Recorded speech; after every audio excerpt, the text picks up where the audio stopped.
When I say I lost everything, I mean it. A husband I once trusted, the home I thought would hold me forever, the circle of friends who slowly disappeared, even the respect I had in my children's eyes for a time. Yet here I am, 60 years old, speaking to you not as a defeated woman, but as someone who fought her way back into the light.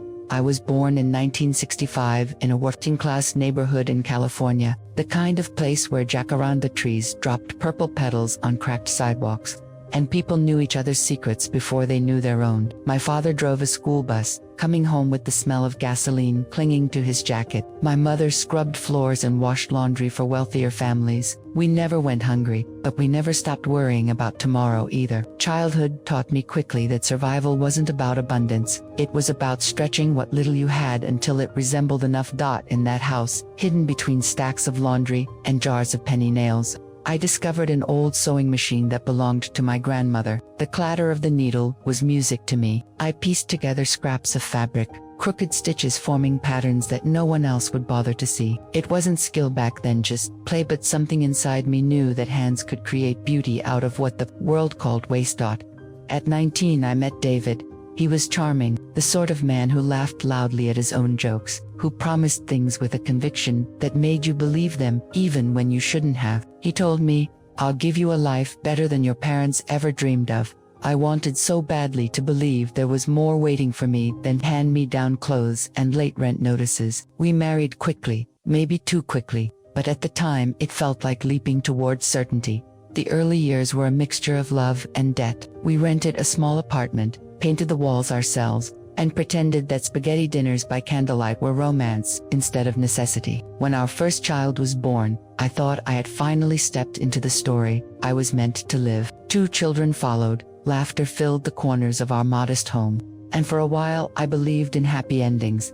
But promises don't always survive the weight of real life. David began staying late at work, then not coming home at all. His temper grew shorter, his excuses longer. I tried to hold the pieces together, packing lunches, tucking the children into bed, telling myself marriages go through storms and this was only weather. Then came the night when he told me he had found someone else. His words didn't crack like thunder. They landed quietly, almost politely, but they split my world in two. The divorce papers that followed were ink on paper, but to me they felt like a verdict. The financial collapse was swift. Half the income was gone, and bills multiplied with a cruel rhythm. Friends I had leaned on disappeared. Some didn't know what to say, others didn't want to choose sides. Worst of all, my children looked at me with eyes that carried doubt. They were too young to understand the betrayals between adults, but old enough to sense disappointment. Their distance was a wound sharper than any legal decree. Not long after, another blow arrived. A doctor's visit that began with routine questions ended with a biopsy. The word cancer hovered over me like a shadow, refusing to move. I walked hospital corridors pretending I was strong, but inside I was bargaining with God for one more chance to raise my children, to prove I wasn't as breakable as I felt. Nights were the hardest, lying in bed, the silence pressing in, wondering if my body was plotting against me. Yet even in those nights, I found myself reaching for fabric, old shirts, torn curtains, anything that could feed through the teeth of my grandmother's machine. The hum of the motor, the sharp scent of cotton, the way stitches bound edges together, it soothed me. It was the only space where fear loosened its grip. What began as distractions soon became a lifeline.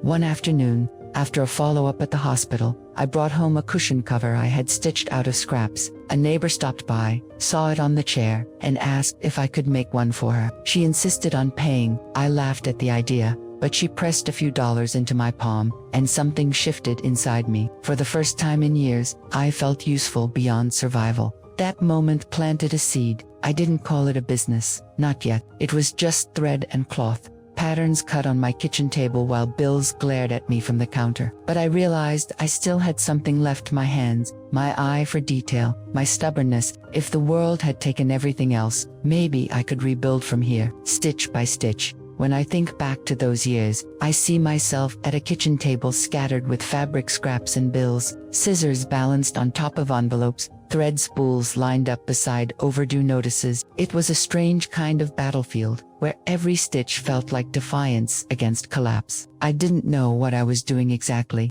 only that I refused to disappear. The neighbor who bought the cushion cover came back, and she brought a friend. Soon, I was sewing tote bags, aprons, little embroidered napkins that carried more care than they carried value. I remember handing over the first tote bag to a woman I barely knew, her smile wider than the payment she slipped into my hand. That smile was worth more than the money. It was proof that I could still give something beautiful to the world. At first, I worked in secret, ashamed to call it anything more than just sewing.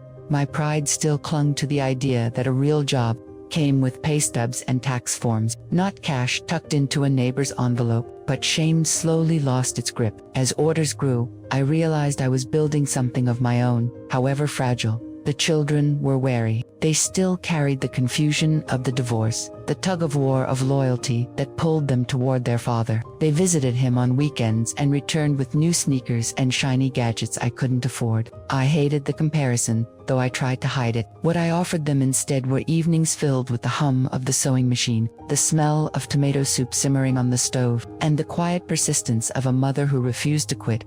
Health remained a constant worry. The tests came back inconclusive, no cancer yet, but the threat hung like a storm cloud always on the horizon. I learned to live in that in-between space, never free of fear, never entirely crushed by it either. On the worst nights, when my chest tightened with anxiety, I would spread fabric across the table and let my hands remind me that creation was stronger than destruction.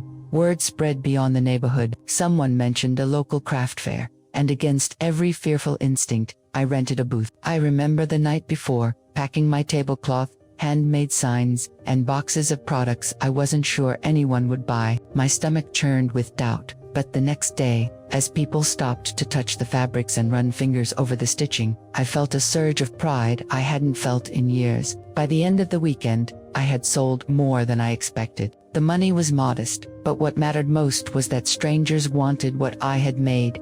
That single fair turned into more. I began attending small markets, sometimes with folding chairs borrowed from neighbors, sometimes with my daughter reluctantly helping, rolling her eyes but staying anyway. Each time I set up a booth, I told myself I wasn't just selling crafts. I was rebuilding a life from pieces that should have broken me. The studio was born quietly, without fanfare. It started as a cleared corner of the living room, then the garage, then eventually a tiny rented space off Main Street. The sign outside was simple: Caroline's Crafts. I painted it myself, brushstrokes uneven but full of determination. Stepping into that space for the first time felt like entering a chapter I had written with my own hands. The walls smelled faintly of fresh paint and cotton, and I remember thinking, this is mine, no one can take it away. It wasn't easy. Some weeks, sales barely covered rent. Some days, I doubted whether I was strong enough to keep pushing. But every time I thought about quitting, I remembered the silence of those hospital corridors, the loneliness of an empty house after the divorce, the look in my children's eyes when they wondered if I was still someone they could depend on. I wanted to prove to them, to myself, that I was still here. Slowly, the children began to notice. My son started dropping by after work, curious about how many orders I was filling. My daughter, older now, began suggesting colors and styles, even helping with displays at fairs. We were mending something more important than fabric. We were mending trust, one conversation at a time. By my late 50s, the studio was no longer a fragile experiment. It was a place where people came not only to buy but to talk, to share stories of their own losses and recoveries. Women would sit across from me, sipping tea, their hands tracing the edges of a quilt or pillow, and they'd tell me about divorces, illnesses, betrayals. I listened, and in listening, I healed too. Every stitch I sewed carried the weight of those years, the heartbreak and the rebuilding, the loneliness and the resilience. And somewhere along the way, I realized I was no longer just surviving. I was building a legacy not in wealth, but in the strength to rise again.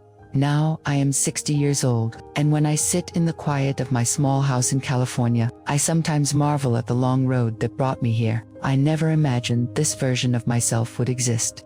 The woman who stitched survival into beauty and turned despair into a craft that gave her back her own name. Yet here I am, telling you not a story of defeat, but of how even broken things can find a second life. The studio still stands. It is not large, not grand, but it breathes like a living thing. The walls are lined with shelves of fabric, threads arranged in 100 shades, jars of buttons that sparkle like captured memories. When the door opens and a customer steps inside, I feel the same small flutter I felt when my neighbor first asked to buy a cushion cover all those years ago. Each sale is still more than money. It is proof that my hands, my effort, my persistence mean something.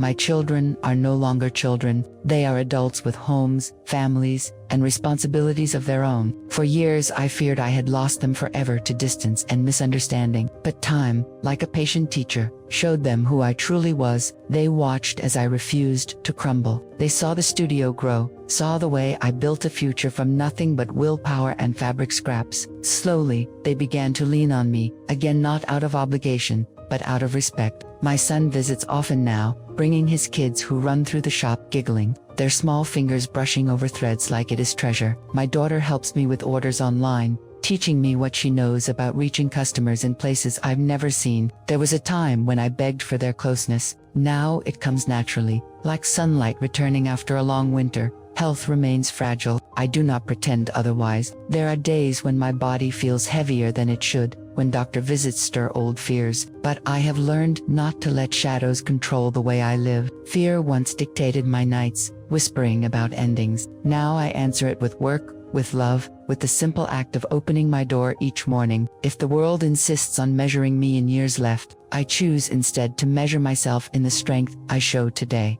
I still remember the darkest nights after the divorce, when silence in the house felt louder than any storm. I remember the hospital corridors, the echo of my own footsteps as I wondered if I would see my children grow. I remember the sting of watching them choose distance, of feeling like I had become invisible. Those memories have not left me, but they no longer crush me. They are stones at the bottom of a river. I can still feel them, but I flow above them now.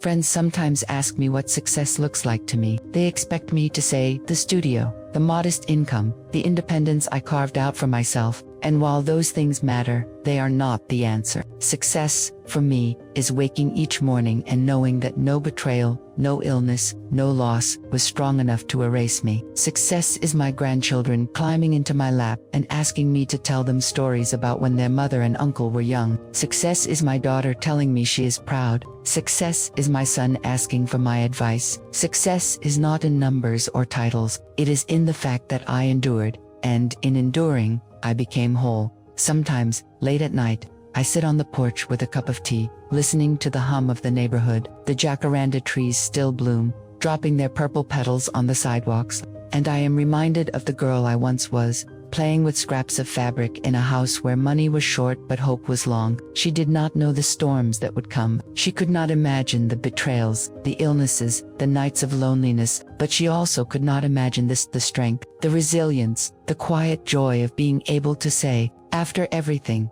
I am still here. If life is measured by what it takes from us, then I would have been finished long ago. But I have learned that life is measured by what we build back after the ruin, by the love we keep alive even when it flickers, by the courage to look at broken pieces and decide they are still worth saving. That's so when I tell you I lost everything, believe me. And when I tell you I found a way to win anyway, believe that even more. Because the truth is, my story was never about losing it. Was about the fight to begin again. And today, with 60 years behind me, and whatever years remain ahead, I can say with certainty, the world did not break me. I wrote my own victory, stitch by stitch, and no one can take that away.